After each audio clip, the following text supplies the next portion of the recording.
Hello, friends. Welcome to the Second Phase podcast. I'm Robin Graham, your host, and a brand marketing strategist and photographer passionate about helping women connect and grow their audience and get more clients.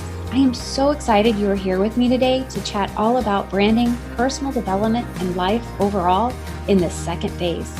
What is the second phase? The second phase for me was a change in careers and learning how to navigate a new world and build a business from the ground up, when I was actually terrified to put myself out into the world as something new. For some, the second phase is a significant lifestyle change, a traumatic loss, a move, an illness. It could be any number of things.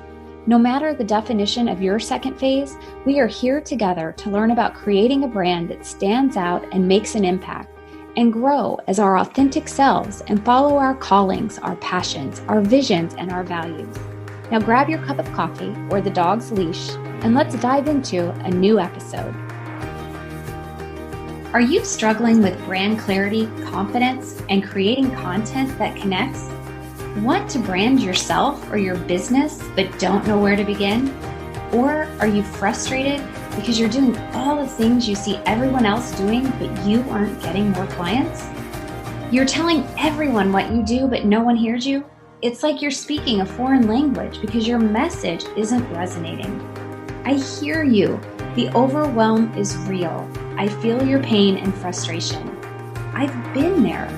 It wasn't overnight that I grew my business and figured out how to create a cohesive and consistent brand message that builds genuine connections and gets more clients. In fact, I did everything the hard way, and I want to make it easier for you. Because I've been in your shoes and I don't want you to struggle anymore, I am offering brand strategy, clarity, confidence, and connection coaching sessions to help you master your brand messaging and be seen and heard as the expert you are. In a 1-hour strategy session, we'll dive deep into your values, visions, and passions to create absolute clarity around your brand messaging and business. You'll not only have absolute clarity for your brand messaging, but you'll feel confident. When you are confident, you will trust yourself more and be able to create content that genuinely connects and helps your ideal audience get to know, like, and trust you. After working with Tracy for only 1 hour, she said, Robin's branding expertise was not only insightful, but empowering. She gave me a clear vision of my personal brand and how I can market myself as an authority in higher education. The blueprint she gave me for creating a personal brand is very detailed, but most importantly, gives me confidence that I can and will continue to transform business initiatives within higher education programs and help and inspire others to do the same. Don't you want to achieve that sense of clarity and confidence to feel empowered to inspire your audience? I believe you can and will when we work together. Now, if you're envisioning yourself feeling anxious and frantically taking notes during this session, don't worry. You don't have to write anything down. The only thing you need to do is focus on the strategy session and learning, and I'll take care of everything else. You'll receive a comprehensive blueprint from me outlining everything we've talked about with action items that will take your brand messaging to the next level and attract more clients. Do you want absolute clarity on your brand messaging and to know how to connect with your ideal audience to attract more clients? Then this strategy session is for you. Don't waste any more time spinning your wheels. Go to therobingraham.com/shop to schedule your session today. Hurry, because I have limited spots per month so that I can give you the attention you deserve. I can't wait to work with you and watch your brand messaging and business transform. Hello, everyone. I am super excited to share today's episode with you. When we talk about creating a brand or building a business, we often go straight to strategy. When we focus solely on strategy, it can take quite a while to get the clients that we need and the business that we need in order to make the monetary goals as quickly as we'd like. Why?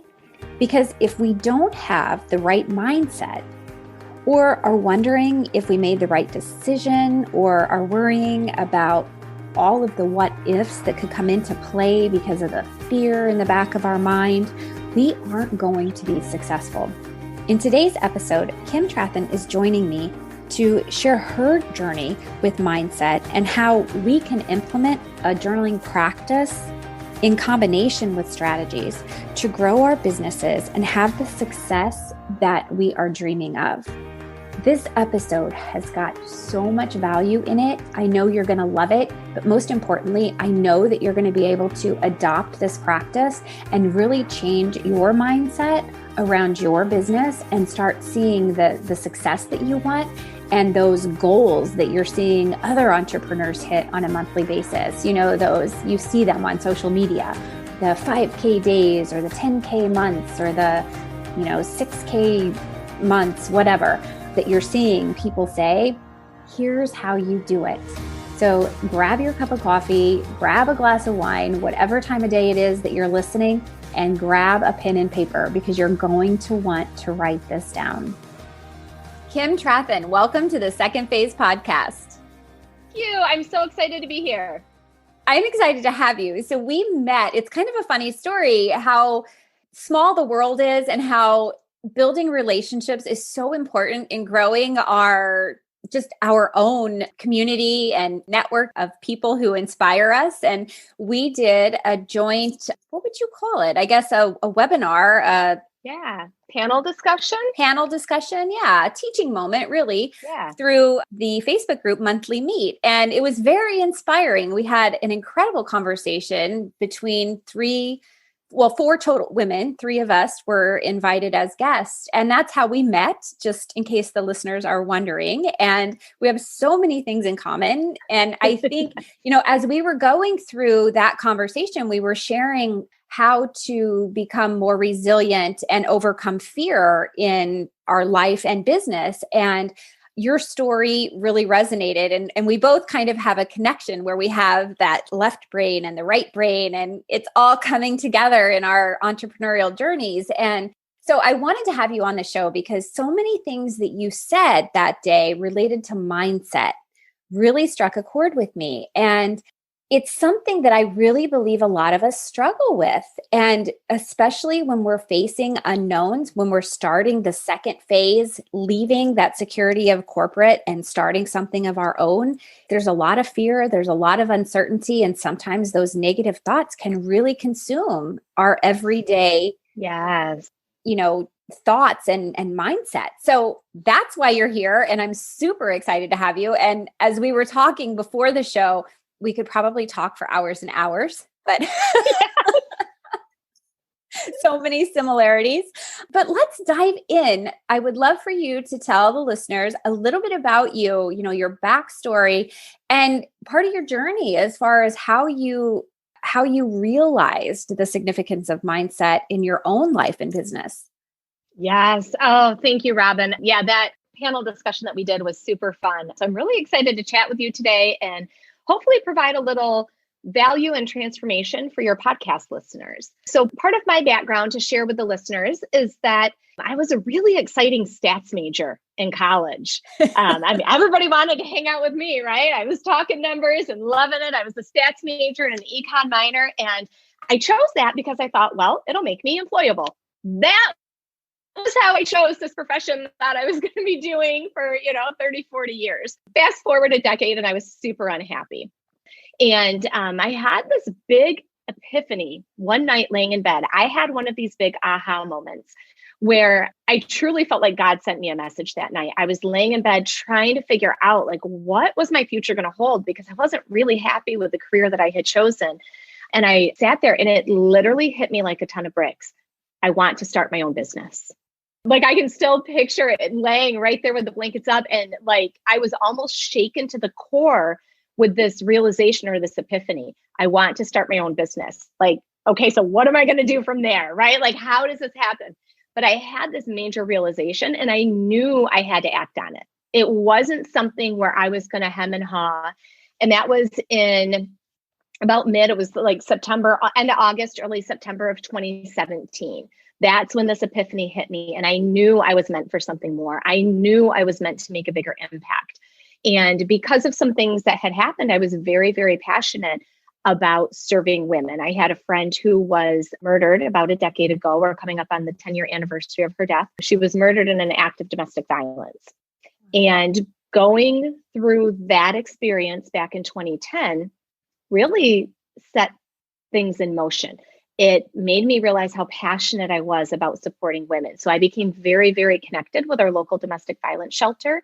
And another friend and I started doing fundraising events to raise money in her memory for the local domestic violence shelter. Started raising awareness. I started doing speaking events, realized really what this passion was inside of me, and that I really was good at like marketing and branding and communicating, promoting events. Like this came very easy for me. It was natural feeling for me. So doing those events then set it up where I was able to transition professionally into the lead marketing role at the firm that I had been working for. So that's really what led to knowing that I had this passion to support women. I was good at marketing. I was good at branding. So when I had this epiphany of like, I want to run my own business, I want to be in business for myself, like, what in the world am I going to do? So again, recovering former stats major here, I sat down and I made a Venn diagram. Doesn't sound super fun. Made a Venn diagram, put like my skills on one side, my passions on the other, and I looked for the overlap. My top skill was marketing and my top passion was supporting women. So I looked for that overlap then, right? Like, so what am I going to do? How can I support women with my marketing skills? And that's where the idea of running my business came from. I could help female entrepreneurs with their marketing. I could teach them how to market. I could teach them how to grow their business. I could teach them how to scale their business.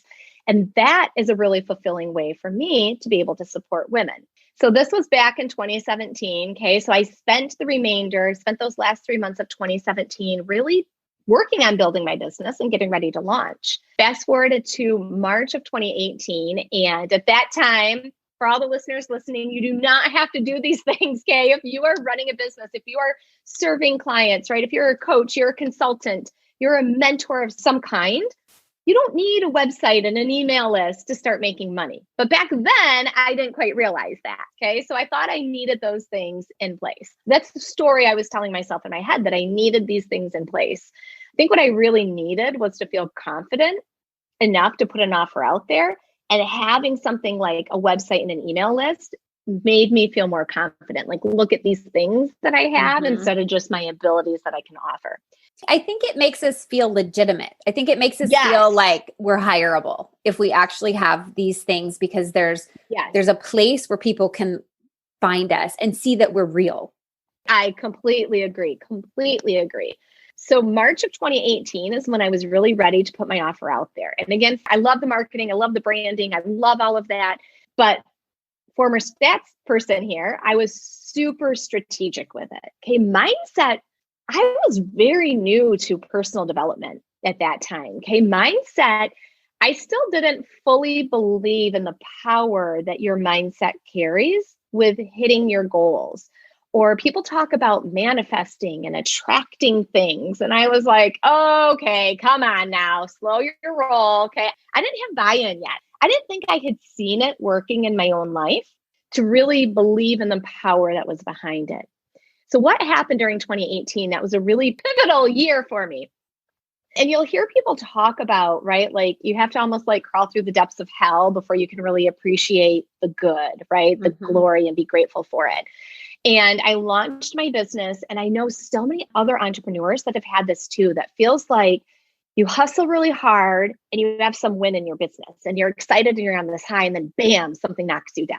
And then you have this high and then bam, something knocks you down. It's like for all the good, quote unquote good, right? For all the achievements and the successes, you feel like something negative happens that knocks you off that high. And that was really my 2018. And it was almost laughable to look back at how these swings completely coincided with one another. So I launched my business in March, and we had to put our dog down that we had for many, many years. And my children were devastated. Like, this was losing a family member for us, right? So I launched my business, had to put my dog down. Fast forward to June, signed my first higher paying client. My dad was put into the hospital. Okay. Like, it went like that for the entire year. During 2018, I launched my business. I got my first articles published. I did my first podcast interviews. I started making money in my business. I did all these things. I got my first paid speaking events, did all these things that I felt accomplished and I was proud of. But behind the scenes at the same time, I was so worried. Gosh, what if I leave my job? And God, what if the car breaks? What if one of us gets sick and now we have these hospital bills? I was so worried. What if I leave this quote unquote stable job to do my own thing? And what if all these bad things happen? What if we have car repairs and medical bills and dental bills? What are we going to do if now I'm an entrepreneur and I don't have that sense of security, right? Because that's what that job gave me. I felt like it gave me a sense of security. So what do you think happened during 2018? Our car died. My dog died. My dad was hospitalized. He was hospitalized in early June 8th of 2018. He was hospitalized. Didn't think it was a really big deal. Actually had a bladder infection, but it went septic and it affected his brain. And he ended up passing away fairly unexpectedly on the 4th of July of that year. So 4th of July, he passed away. And early October, my father-in-law was at my oldest son's football game. And he said, you know what? And this is the man that never goes to the doctor, right? We all know those men in our lives. Papa T is one of them. And Papa T was like, I'm not feeling right. I think I need to go to the hospital. So my mother-in-law drove him to the hospital. He was hospitalized immediately. He is a walking miracle to this day. He did survive. He was in ICU for more than 2 weeks. He had a 10-hour open heart surgery. Turned out what had happened is a piece of his heart had ruptured in his chest. You normally die instantly. Instantly. The doctors were baffled. He not only didn't die, didn't even collapse, but walked himself into the ER saying, something's going on here. And what had happened is he has a really unique heart. Like his anatomy is not like a normal heart anatomy. And he had an very early, he was written up in a medical journal back in the 1950s when they started doing heart surgeries. He was like 16 at the time and had an open heart surgery. And scar tissue from that initial heart surgery that he had is what saved his life in 2018. That scar tissue encapsulated the blood. So when part of his heart ruptured, normally that blood would have just fill into your whole body and you would die immediately. That scar tissue kind of closed it up and kept that blood encapsulated in there. And that is what saved his life. So between my dog dying, my dad dying, my father-in-law almost dying, the engine blew on our car that we still owed $6,000 on. So we had to take $6,000 out of the bank and pay off that loan on a car that was worthless. Our water heater blew and flooded our basement, not once, but twice. Cost us like another $4,000 with that. We had about $12,000 worth of home and car repairs that we had to take out of pocket during 2018. On top of the stress of losing my dad and choosing a nursing home and doing the end of life care, on top of the stress of my father-in-law, then we didn't know if he was going to make it. It was scary. So come the end of 2018, December 31, we're like, get the heck out of here, 2018. We're done with you. Like, bring in 2019. It's going to be a better year. Well, I started not feeling well. A couple days before the 31st, Christmas Day, I really didn't feel well that night, but then was kind of okay. But the day leading up to like the 31st was really bad, where every time I stood up, I got really dizzy. And then I would lay down and nauseous, like I was going to throw up. I'd lay back down. So we canceled our plans of going to family's house that day for New Year's Eve. And I kept telling my husband, like, I just don't feel very good. Like every time I stand up, I get dizzy and queasy. And so I would lay down on like building landing pages, laying down, because if I lay down, I felt fine. So I kept thinking I must have like an inner ear infection. Like this must be like screwing up my equilibrium. I never let my husband live this down. He was working hard on baseball stuff. He was president of the Little League, and like enrollment was opening that night, and he's working on that landing page, and the kids are going crazy. We got 3 boys. They're going crazy at home.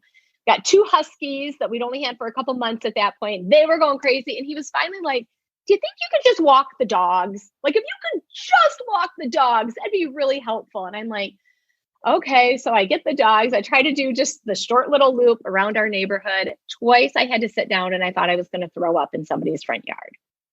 So I get home. He had asked too if I could make this return at the post office. And I said, I honestly don't think I can drive. Like I need to go lay down again. I feel so sick. Fast forward to about 5:30 that evening, and I will spare all the listeners any of the horrific details, but let's just say I did not know that much blood could come out of one person's body, and I knew I needed to go to the ER. And my husband called his parents. They came over with our boys. We got to the ER. Turns out I had massive near fatal internal bleeding. And thank God I went to the hospital when I did. Again, I cannot believe this is humanly possible after witnessing it. It turns out that I had ulcers. I had ulcers way back in the day, did not know that I still had ulcers. And because I hadn't felt well Christmas Day, I had taken some ibuprofen. Maybe 3 times over the course of that week from Christmas Day to New Year's Day, maybe 3 times I had taken ibuprofen because I had a headache and my stomach kind of hurt. So I had also drank like an Alka-Seltzer, which is also aspirin. 2 things that you should never take with ulcers. And I almost bled to death right there on our bathroom floor. They had a hard time getting the bleeding under control. I ended up being hospitalized for 5 days. I had 3 blood transfusions, 2 iron infusions, and almost every test you could imagine under the sun, because they started to worry that there was something else. Because for that type thing, I'm considered very young. I'm in my 40s, ladies, okay? But I'm considered very young to have like a massive internal bleed out. I was like the youngest person in the GI unit in the hospital. So they started doing all these tests to make sure there were no like cancers or anything like that, because they were completely perplexed of why they couldn't get the bleed to stop and keep my hemoglobin just kept plummeting. That was the first time, okay, when I got released from the hospital. And then the saga continued and I contracted an infection in the hospital and I was sick for another 2 weeks. And like it was a whole thing. Okay, it was a whole thing. But what happened during that is it made me realize like, wow, since 2017, when I knew I wanted to start my business, I've had all these fears inside. What happens if we have car repairs? What happens if we need house repairs? What happens if we have medical bills? What happens if we have dental bills? Every single thing I worried about came true in 2018. All of it within 9 months. And I remember hearing somewhere, and maybe you or your listeners have heard this before, I remember hearing the quote somewhere that worrying is like praying for the bad things to happen. And it struck me to the core. Every single thing that I worried about is what came true in 2018. That was my first eye-opening experience about how incredibly powerful our thoughts really are. Our thoughts are there to propel us forward or hold us back. And one of the things that has made the biggest difference in my business, I know so many women when they start their businesses, or even not right when they start, but when they've been in kind of an earlier stage entrepreneur, especially in the online space, there's this coveted like $10,000 months, right? 10K months. Mm-hmm. You see it everywhere. And women will hustle so hard. And I've been there. I have been there in my business, hustling so hard to try to get these coveted 10K months and not understanding why it looks so easy for some other people and feels so hard for you. One of the biggest differences is clearing out your mind and doing that mindset work. And that was like my first real eye opener of like really feeling like I was a powerful manifester. Okay. And if people in the audience aren't really familiar, if they don't use the words manifesting and things like that, really all that means is putting your mind to something. And because you put your mind to it, you take the actions to make it a reality. And doing this type of work is what has propelled my business further, faster. Have you seen those types of things happen for you too, Robin, where you see the worry and then it... Absolutely. So many people do. Absolutely. And I've also had that, where, and we're going to dive into this, I know in just a little bit, but the journaling, like where I have actually, written my thoughts and goals down, and just those actions and having those thoughts around it has made it happen. Yes. Like there's no other way to describe it. Like it happened. And, one of the reasons that I had a hard time, maybe I wasn't quite on board enough in the beginning because I hadn't seen it. I hadn't seen it really happen until I saw all those bad things happen. Or like I wrote in my journal at one point, I've always loved journaling, but I would talk to these women. I was very strategy focused. I truly believe to run a successful business, you need equal parts strategy and mindset, because you can hand it to them on a silver platter, the best strategy in the world for them to get clients in their business. And they can still self-sabotage to not do it through the mindset. And on the flip side, if your mindset is on point and you're doing all that work, but you don't know the right actions to take to grow your business and get the clients, you're still not going to see the success that you want, because you need the strategy with the mindset. And that's where the magic really happens. That's like the power combination, right? Where things start to feel easier, maybe a little less hustle, a little more heart, so to speak. But, I remember wanting, like, I hated my minivan. Gosh, I didn't want to drive that old minivan anymore. All I wanted was to be done with minivan land. And so I remember thinking like, okay, I'm going to set this intention. I want a new car. I want a new car. I'm going to drive a new car. I'm going to drive a new car. I'm going to get a new car. I'm going to make this happen. And that's when the engine blew on our car. And I was like, wait a minute, that's not what I meant. I didn't mean that I wanted the engine to blow and to have that stress. And I was like, okay, I need to be much clearer about the intentions that I'm putting out and setting. Because again, everything I asked for came true. But that wasn't how I wanted it to happen, right? So setting really clear intentions, right, is one of the most important things. It used to drive me crazy. I would talk to women and say, what are your goals? And, they're talking to me as a business coach because they're not hitting their goals right now. When I would say, okay, so what is your strategy? What are you doing to get clients? And they'd say, well, I journal every day. And I was like, that's not the strategy piece. Right. And I've always loved journaling. It's just, I enjoy it. So I've always done that. But I didn't know at that time how to make this mindset work strategic. So what I would love to share with the listeners is a really, really powerful tool. I did not create this tool. Other people use it, but it has completely changed my business. And what I love about it is it explains how and why journaling and mindset work are important, and it puts a strategic approach on it. I would consider myself a type A person, very much like, let's do the action, let's get the work done. So we always want to jump right to the action. Any type A'ers out there, we want to jump right to the action piece instead of slowing down and taking a step back. So the basis of this thought work is that we all have circumstances around us, right? So if you're an entrepreneur, a circumstance might be, I've only signed one client this month, or I consistently make $5,000 months in business, right? That's your circumstance, is what's truly going on around you right now. Mm-hmm. Then you have a thought about that circumstance. So what I like to write down in my journal, I like to write down the letters C and then T and then FAR. And what those stand for, the C is your circumstance, the T are your thoughts, the F are your feelings, the A are the actions, and the R are your results. So we have your circumstance, thoughts, feelings, actions, results. And the reason that we write it down in that order is because your circumstance is what's ever going on around you, okay? Then you have a thought about it. And that thought you have is what actually creates a feeling inside of you. It's not actually the circumstance. This was huge for me to learn. It's not actually the circumstance causing the feeling. It's the thought that you have about that circumstance that creates this feeling. Those feelings that you have are what's actually going to drive your actions that you take. And those actions that you take give you the results that you have. So to show you really quickly, because I think sometimes this is easier to understand when we run through an example of it. Yeah.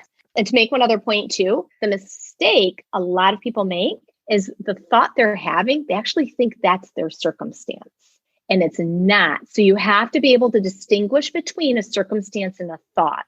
A circumstance is provable in a court of law. So when you remember that, it helps you determine, is this actually a thought I'm having? A lot of women can resonate if I give a really short example using weight loss. Because almost every woman I know has gone through some journey with that, or at some point where they don't feel comfortable in their own skin. So to give a really quick example of the difference between circumstance and a thought, I have a friend that has said this to me, okay? She has said, I'm fat. And she views that as a circumstance. Those words, I'm fat, are not a circumstance. That is not provable in a court of law. The number of pounds that you weigh on the scale, that's provable in a court of law, right? Somebody could sit there and say, I'm fat, and somebody else could look at them and say, no, you're not. You're gorgeous. Like, how many times have our friends said that to us, ladies? Oh, Kim, as a photographer, headshots and branding. So I'm working with women and we're taking pictures, and every single woman that comes in, and even men will say this, for headshots, they'll come in. Well, can you make me 20 pounds lighter and 10 years younger? It's like, I'm not a magician. I'm a photographer.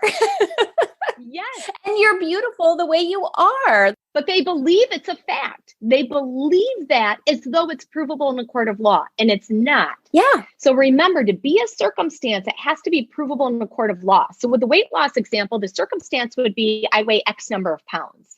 The thought that she's having around it is I'm fat. That thought that she has, I'm fat, creates feelings, probably things like shame, remorse, regret, not being good enough. That's the emotions that thought brings. But that thought is not the circumstance, right? That thought is how much she actually weighs on the scale. Mm-hmm. When she feels shame, remorse, regret, when those are the emotions coming up because the thought circling through her mind is I'm fat, what type of actions does she take? Well, those actions can be an action, a reaction, or inaction. So some things that might go on that action line, that A line, with that weight loss example, might be things like overeating, binge eating, going for the junk food, or it might be inaction like not going for a walk, not going to the gym, not enjoying the outdoors, not playing with your child, right? Those can be inactions.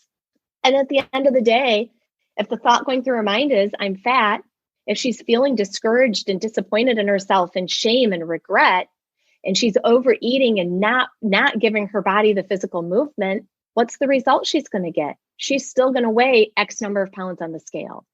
She has just given her brain more evidence that she's fat. Okay. And for listeners, I put that in air quotes. Okay.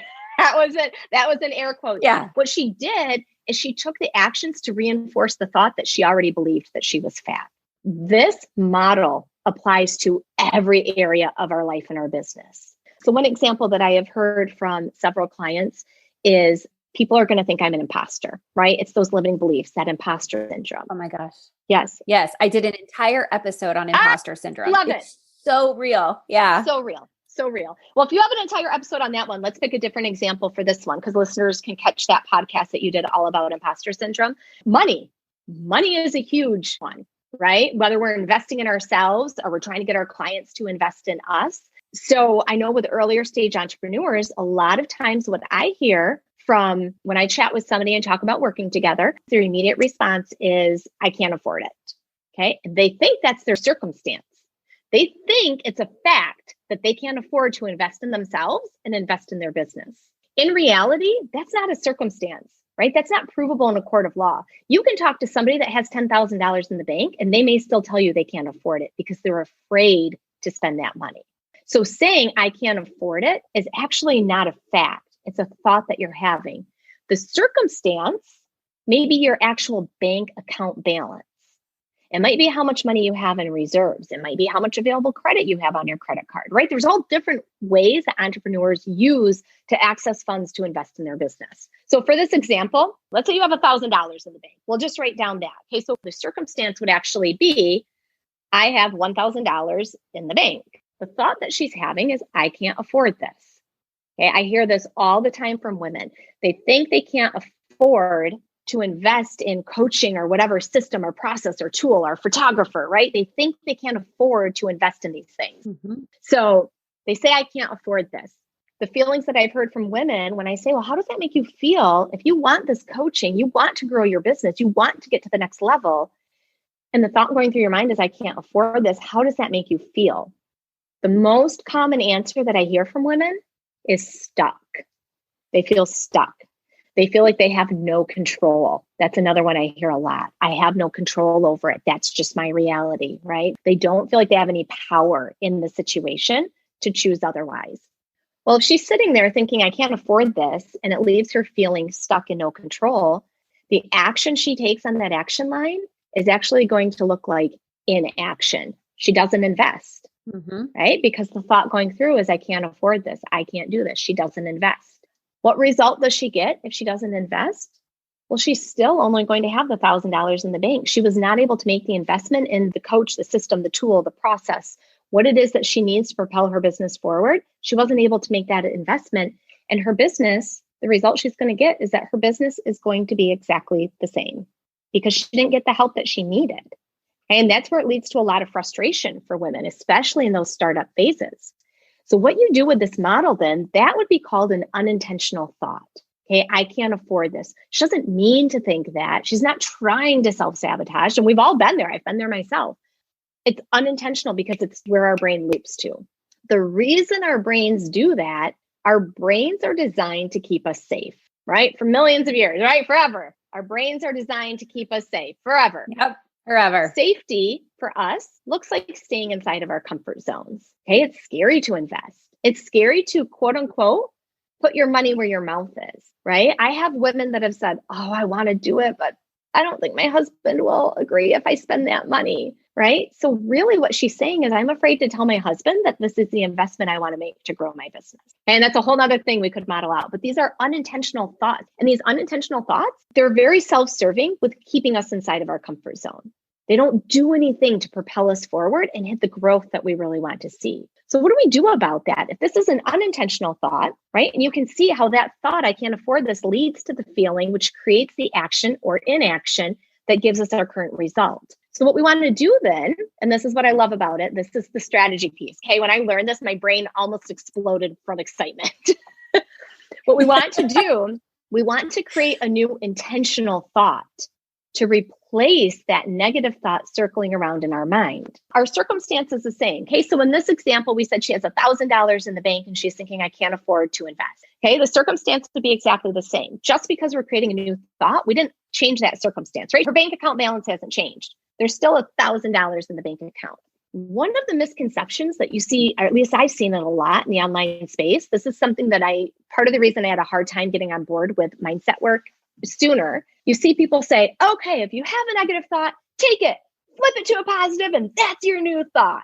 The problem is there's no belief behind that, right? So a really good example of this is with that weight loss example, okay? If that woman is thinking I'm fat, she's not going to feel better by just saying I'm skinny, right? Her circumstance hasn't changed, right? You can't force that thought because there's no belief behind it. So you have to find a new intentional thought to replace the negative ones circulating in your mind. So with the money example, oftentimes it's a shift from I can't afford this to how can I afford this? Okay, that would be a question to ask yourself, right? That opens up possibilities. It gets your mind thinking of more creative and resourceful ways. So a thought, if you are regularly thinking, if this money is a regular issue circulating in your mind, I can't afford this, right? Even with your monthly bills or whatever it is, I can't afford this, I can't afford this. We need to find a new thought. Maybe that new thought is, depending on what's leading to that, right? Some actions that some people take when they think they can't afford something is actually overspending, right? They self-sabotage in that way financially. So depending on what that actual situation is, one thought that might help is I'm learning how to better manage my money. So if you start to slip into that, I can't afford this. No, you know what? I'm learning how to better manage my money. Or maybe the new thought is I'm open to finding ways to invest in my business. I'm open to finding ways, right? That's a more productive thought to be circulating through your mind than constantly, I can't afford this. I can't afford this. No, you know what? I'm open to finding ways to invest in my business. That would be a new thought we could replace it with. But it has to be written in a way, and that's going to be a little bit different for everybody. It has to be written in a way that you truly have the belief behind it. Because if you don't have the belief, it doesn't change your feelings. And what we want this new thought to do is we want it to change our feelings. So in this example, if the thought, the negative, the unintentional thought was, I can't afford this, which makes you feel stuck and out of control, then the new thought, maybe if that new thought that resonates with you is I'm open to finding ways to invest in my business, the feelings that women have told me this creates in them are things like determined, right? Like come hell or high water, I'm going to find a way to make this happen because I'm open to finding ways to invest in my business and I'm worth it. I'm determined, I'm motivated, I'm more resourceful, right? Those are all words that women tell me. Those are the types of emotions that it creates in them when they find this new thought that they can believe in around the money piece. So when you're determined, you're resourceful, you're motivated, what type of actions does she take? Gosh, I've seen women do all sorts of things. I've seen my own clients do all sorts of things to be able to create the wealth and the money to be able to invest together. I've heard of other women even doing other things like have fundraisers, PayPal credit, find a credit card they can put it on, sell something in their house, sell something personal, take out of personal savings. I know one coach that even cashed in an IRA. Right? There's just all different areas. And it really depends on where your comfort level is and how much risk tolerance or avoidance you have, right? I'm not saying that one solution is right for everybody, but again, where there's a will, there is a way. There's a way. Yeah. Those are the actions that need to be taken. And if she does a fundraiser or sells things or eliminates monthly bills, right? Whatever she does, she takes these actions to create enough money to invest in this thing that she wants to invest in that's going to grow her business faster. And what is the result? There's a couple of results she's going to get, right? Getting that tool, that resource, that help that she needs is going to grow her business faster. It also just rewired her brain, right? And it took work and it took effort. And it's not just one time of writing down the new thought, but it's the consciously doing this work daily, right? Because that old thought is going to want to loop back in. It's doing this work daily, and then it's taking those actions. So what I love about it is you can take this model, and what I have my clients do and what I do myself daily now is I just sit down and I brain dump in the morning. It's the first thing that I do in the day, and I brain dump my journaling. And I've done that for years. But this is now the tool that you use. This is the analysis. This is the strategy piece, looking at this model and breaking it down. The way that I do it is I take whatever 20 minutes or whatever, and I brain dump in the morning. And then I go through everything that I wrote down and I circle or highlight what is a circumstance and what is a thought. And then I pick out 3 of them. Okay, the 3 biggest ones to me in the moment are the 3 biggest goals that I'm working toward. I pick out 3 of them and I model it exactly like we just did, because those are unintentional thoughts. Okay, we usually journal about things that are stressing us out or creating anxiety or that we're worried about. Those are the unintentional thoughts. You want to pick out the 3 main ones out of your journaling and then remodel it and create this new intentional thought. And now this new intentional thought, when your brain wants to slip back into those old negative thoughts that don't do anything to propel us forward or serve our higher purpose, our business, if you start slipping into, in our example, I can't afford this, you're going to literally say to yourself, no, you know what? I'm open to finding ways to invest in my business. I can figure this out. That's another one that I personally love for all different situations. I can figure this out. I will find a way. I am meant for this, right? You're going to replace it and physically force yourself to focus on those new thoughts. And you will be amazed that then when you are taking actions, it's almost like you're cleaning out your brain in the morning. You're cleaning out your brain.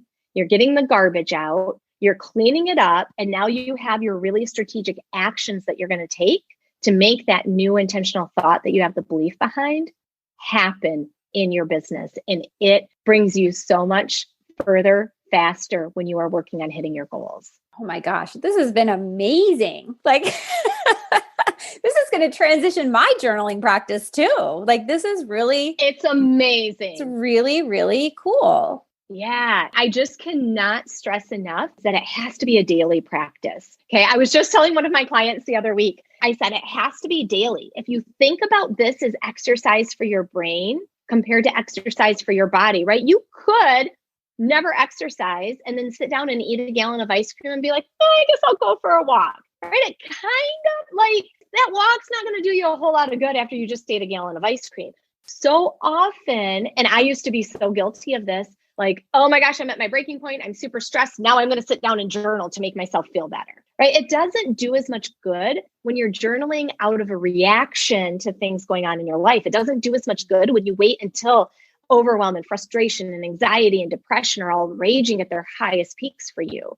What it does is when this is a daily practice, just like daily movement, right? For our physical bodies, we all know daily movement is better for us than once a month trying to run 3 miles, right? The small incremental daily movement is so much better for our physical bodies. This is the daily work for our brains. This is the daily work that you need to be doing. And when you make this a conscious effort, and you're intentional about this in your daily practice, your brain becomes so much stronger and you become so much more laser focused on hitting those goals. It's an absolute game changer.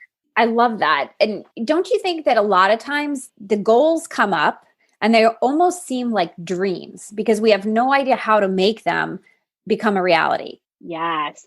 Yes, yes, yes. I would love to share real shortly. One of my clients, she's amazing, started working with me last February. So it was right before the pandemic hit here in the US. I don't know if your listeners are around the world. They are, yeah. Okay. So it was right before the pandemic hit here in the US. And when we started working together, she had a dream of scaling her business to 100K. That would allow her to stop doing some other freelance work and stuff like that. So she wanted to scale to 100K.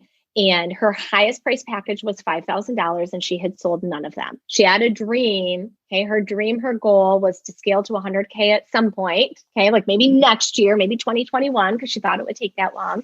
And her real dream was to sell 4 of her highest level packages in 1 month, because that would be a $20,000 month in business for her. The very next month in March, pandemic hit. And she was like, there goes my business. Like, she does marketing and branding for small businesses. So she's like, I feel like what I do is a luxury. Like, these small businesses are not going to invest $5,000 into a branding package when they're worried about going out of business. And I was like, whoa. So we paused, got her strategy together. And the very next month in April, when quote unquote, everybody was freaking out, wondering about their businesses, brick and mortars were shutting down, she sold 4 branding packages. She had her highest month in business to date at that time. And she hit a $20,000 month in business when everybody was shutting down around us. Fast forward to July, she had a $20,000 day in business in July when everybody else has been freaking out about the pandemic. I've talked to so many women that are like, well, my business isn't doing well, but there's been the pandemic, right? The pandemic is a circumstance. It's provable in a court of law. You can't change it. But your thoughts about the pandemic are what you do have control over. I've talked to so many women that say, well, I haven't really signed clients, but there was the pandemic and my kids were home from school. I hear you, sister. We all have been going through the pandemic, right? It's an excuse that you're hiding behind to not grow your business. Or if it's a choice that you've made that you don't want to grow your business right now, that's different. But if you have this drive and desire and this dream to scale your business, the pandemic doesn't have to stop you. Okay, plenty of entrepreneurs have had their highest months in business. That specific client not only went on to have the $20,000 day in business, but she had a wait list out of clients. She was pre-booked out until December. I think by August. Wow. Her wait list was filled through November. And that was from changing her mindset. Like, you worked with her to change her mindset. It was 2-part, mindset and strategy. Yeah. Because I do both pieces with my clients. We talk about having a really good system. You need a system. Okay. The strategy piece can't be discounted. Right. I don't think I can probably stress that enough. You have to have both, because if you only focus on the mindset work, then you don't have the systems in place to be attracting those ideal clients. Yeah. Right. We need those ideal clients coming in. So it was strategy piece. For her, it was sales. A lot of people freak out about sales, Yes. right? They don't know how to close them and they don't want to be salesy and they don't want to be sleazy and slimy and all of that. So it was twofold. It was strategy, but we had already been working on her strategy for a month because we started working together in February, and the mindset piece. And it's, again, thinking about things like the pandemic, thinking about things a lot of women I talk to are like, it's so hard. My kids are home, like they're doing remote learning because of the pandemic. Again, I get it, right? I get it. It is hard. And that is a circumstance, but you still get to choose your thoughts around it. You still get to choose those thoughts and be intentional about it to create the feeling that you want to have inside so that you take the actions that you need to get the result that you want. Mm-hmm. I love that. Take the action you need to get the results you want. Yeah. So Kim, you have given us so much information. I just have absolutely enjoyed this. I've hardly said anything, but I have pages of notes. I love it. I love it. So I can't wait to share this like on the blog as well as the episode and the interview. It's just been, I think, great. And I think it's going to help so many people, especially in light of the fact of the year that 2020 has been. And, we're in the fourth quarter. We're a third of the way through the fourth quarter already. So to adopt this practice now and then hit 2021 on a positive note with a positive mindset, a strategy ready to go, so empowering. Yes. Oh, it is never too late. That is the other, one of the final thoughts I would love to leave with your listeners is your history, anything in the past is a circumstance. Okay. You can't change it now. So if you're listening to this podcast and you're like, oh, crap, I thought I couldn't sign clients because it was a pandemic. And now I hear I could have, and women are hitting their highs, right? Like, don't beat yourself up over it. That is now a circumstance and you literally can't do anything to change it. What's in the past is in the past. It's history and it's done with. But what you do get to choose are your thoughts about the future. So end 2020 with the strongest mindset. Do this daily work. Set these intentions for your business. Get the strategy piece.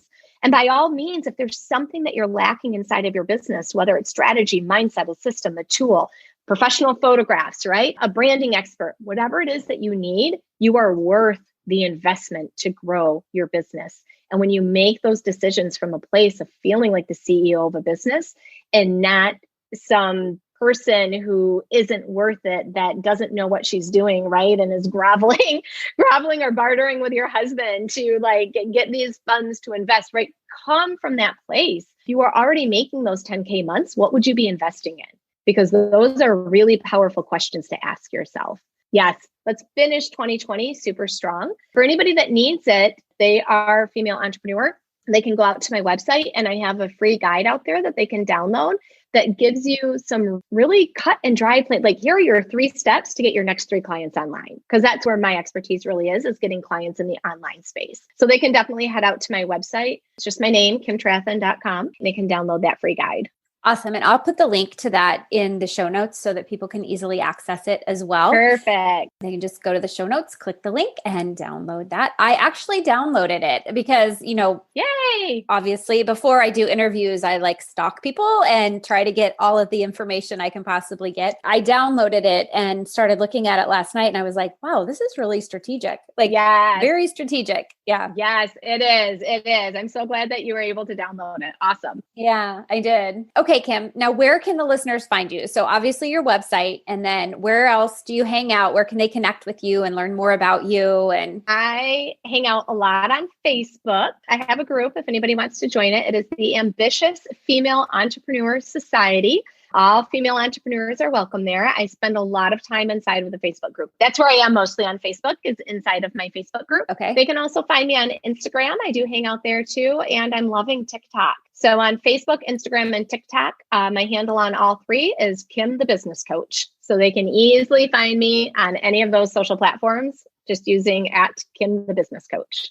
Oh, that's so easy. That's fabulous. It's easier than my name. Love it. Great branding. All right. Well, Kim, thank you so much for being here and for sharing your journey with us and your journey from phase 1 to phase 2 and all of the, mindset shifts that you had to go through to become successful. I just love it. So thank you so much for having me. I've absolutely loved it. Have you joined the Brand Insider private Facebook group yet? If not, head on over to Facebook. Facebook.com/groups/the Brand Marketing Insider, where we make branding fun. Every day we network and build community and genuine relationships and learn tips all about building a brand that stands out and makes an impact. I'd love to see you there, and I know everyone else in the group would love to learn from you and connect with you as well. So head on over there and join the Brand Marketing Insider private Facebook group. And that's a wrap, friends. Thank you so much for listening today.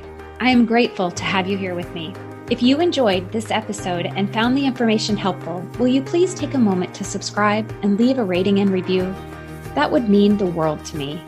It will also help others find the podcast. I really look forward to getting to know my listeners. Will you please connect with me on Instagram? You can find me @TheRobinGraham. You can also find me on Facebook and LinkedIn as Robin Graham. And I invite you to join my private Facebook group, the Brand Marketing Insider. Please spread the word about the Second Phase podcast. Until next time, remember to smile.